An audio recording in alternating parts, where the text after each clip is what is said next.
ಯೂಟ್ಯೂಬ್ನ ಎಲ್ಲ ಅಭಿಮಾನಿಗಳಿಗೂ ನನ್ನ ಪ್ರೀತಿಯ ವಂದನೆಗಳು.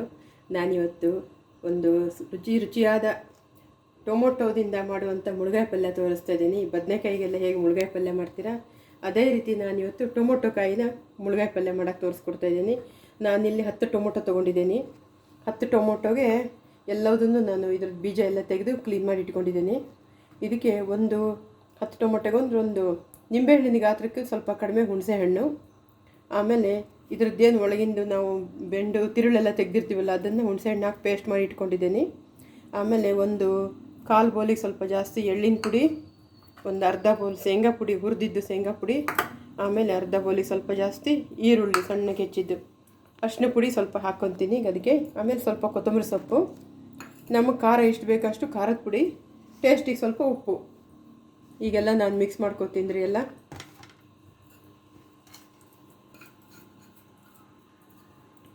ಇದರಲ್ಲಿ ಸ್ವಲ್ಪ ಬೆಲ್ಲನೂ ಹಾಕ್ಬೋದು.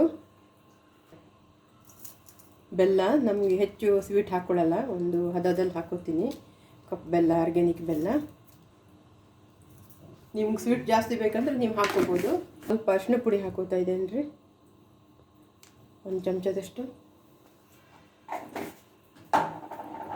ಹಾಗೆ ಇದಕ್ಕೆ ಈರುಳ್ಳಿ 1/4 ಕಪ್ ಈರುಳ್ಳಿ ಹಾಕೋತಾ ಇದ್ದೇನೆ. ಆಮೇಲೆ ಎಳ್ಳಿನ ಪುಡಿ 1/4 ಕಪ್ಪಿಗೆ ಸ್ವಲ್ಪ ಜಾಸ್ತಿ ಇದೆ, ಅದನ್ನು ಹಾಕೋತಾ ಇದ್ದೇನೆ ಎಲ್ಲ ಸರಿ. ಈಗ ನಾನು ಹುರಿದು ಪುಡಿ ಮಾಡಿದ ಶೇಂಗಾ ಪೌಡ್ರನ್ನ ಅರ್ಧ ಕಪ್ಪಿಗೂ ಜಾಸ್ತಿ ಇದೆ, ಇದನ್ನು ಹಾಕೊತಾ ಇದ್ದೀನಿ. ಇದ್ರ ಜೊತೆಗೆ ಈರುಳ್ಳಿ ಬೆಳ್ಳುಳ್ಳಿ ಪೇಸ್ಟನ್ನು ಹಾಕೋತಾ ಇದ್ದೀನಿ ರುಚಿಗೆ ತಕ್ಕಷ್ಟು.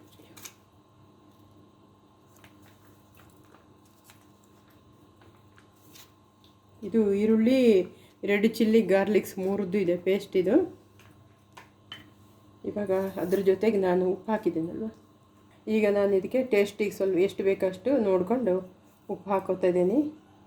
ಆಮೇಲೆ ನಾವು ಬೇಕಂದರೆ ಮತ್ತೆ ಬೆರೆಸ್ಕೋಬೋದು ಉಪ್ಪನ್ನು, ಹೆಚ್ಚಿಗೆ ಬೇಕಂದರೆ ಹೆಚ್ಚಿಗೆ ಪ್ರಮಾಣದಲ್ಲಿ. ನಾವು ಈಗ ಎಷ್ಟು ಬೇಕೋ ಅಷ್ಟೇ ಹಾಕ್ಕೊಳ್ಳೋಣ.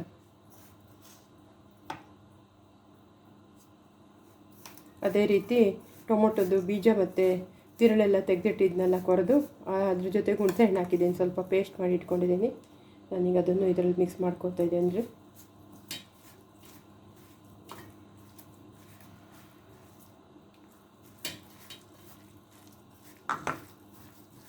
ಉಳಿದಿದ್ದು ನಾವು ಪಲ್ಯಕ್ಕೆ ಮಸಾಲದ ಮೇಲೆ ಹಾಕ್ಬಿಡ್ಬೋದು. ಮಸಾಲೆ ಎಲ್ಲ ರೆಡಿ ಆಯಿತು. ಇದು ಮಸಾಲೆ ಎಲ್ಲ ರೆಡಿ ಆದಮೇಲೆ ನೀವು ಎಷ್ಟೇ ನಾವು ಪರ್ಫೆಕ್ಟ್ ಅಂತಂದರೂ ನಾವು ಅದನ್ನು ಒಮ್ಮೆ ಟೇಸ್ಟ್ ನೋಡಿ ಹಾಕಿದಾಗಲೇ ನಮಗೆ ಸಮಾಧಾನ ಅದು. ಈಗ ಇದನ್ನು ನೀವು ಒಂಚೂರು ಟೇಸ್ಟ್ ನೋಡಿ ಅದಕ್ಕೆ ತುಂಬಿಸೋಕರೆ ಮೊದಲು. ತುಂಬ ಚೆನ್ನಾಗಿ ಬಂದಿದೆ, ಟೇಸ್ಟ್ ಎಲ್ಲ ಕರೆಕ್ಟಾಗಿದೆ. ನಾನು ಇವಾಗ ಇದನ್ನು ಸ್ವಲ್ಪ ಖಾರ ಪುಡಿ ಹಾಕೋತೀನಿ. ಖಾರದ ಪುಡಿ ಹಾಕಿಲ್ಲ ರೀ.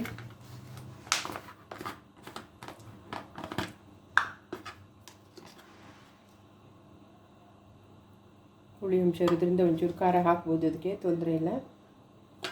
ನಮ್ಮ ಮನೇಲಿ ಸ್ವಲ್ಪ ಖಾರ ತಿನ್ನೋದ್ರಿಂದ ನಾವು ಸ್ವಲ್ಪ ಖಾರ ಹಾಕೋತೀನಿ.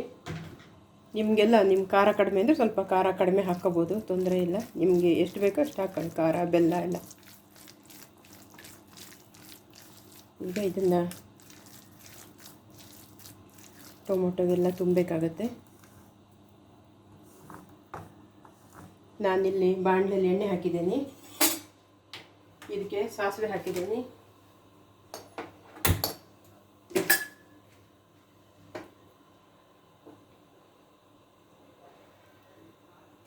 ಈಗ ನಾನು ಈಗ ರೆಡಿ ಮಾಡಿದ ಮಸಾಲಾನ ಈ ಟೊಮೊಟೊ ಕೊರೆದಿಟ್ಟಿದ್ದೇನಲ್ಲ ಅದರೊಳಗೆ ತುಂಬ್ತಾ ಇದ್ದೇನೆ ರೀ.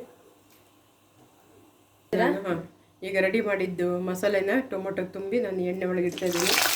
ನಾನು ಎಣ್ಣೆ ಜಾಸ್ತಿ ಹಾಕಲ್ಲ, ಇಲ್ಲಿ ಸ್ವಲ್ಪನೇ ಹಾಕಿದ್ದೀನಿ, ತುಂಬ ಎಣ್ಣೆ ಆಗುತ್ತೆ ಅಂತ. ಎಷ್ಟು ಬೇಕೋ ಅಷ್ಟು ಮಾತ್ರದಲ್ಲಿ ಮಾತ್ರ ಹಾಕಿರ್ತೀನಿ ಎಣ್ಣೆ. ಎಷ್ಟು ಹಿಡಿಯುತ್ತೆ ಅಷ್ಟು ಇದಕ್ಕೆ ಮಸಾಲ ತುಂಬಿ ನಾವು ಈ ಟೊಮೊಟೊನ ಈ ಎಣ್ಣೆಯೊಳಗೆ ಪಾತ್ರೆ ಒಳಗೆ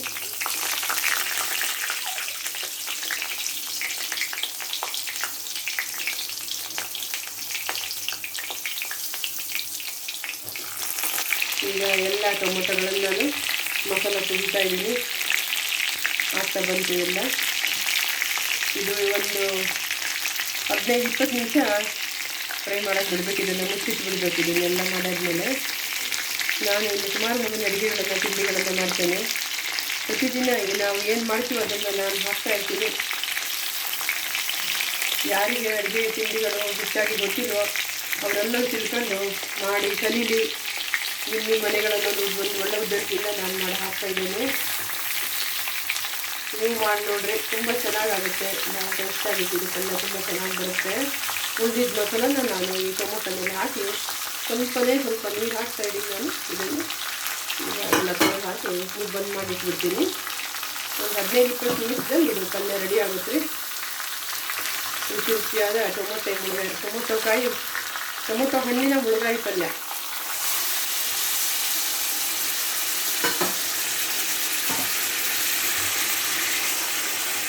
ಸ್ವಲ್ಪ ನೀರು ಹಾಕ್ಬೇಕು, ಜಾಸ್ತಿ ಹಾಕಬಾರ್ದು.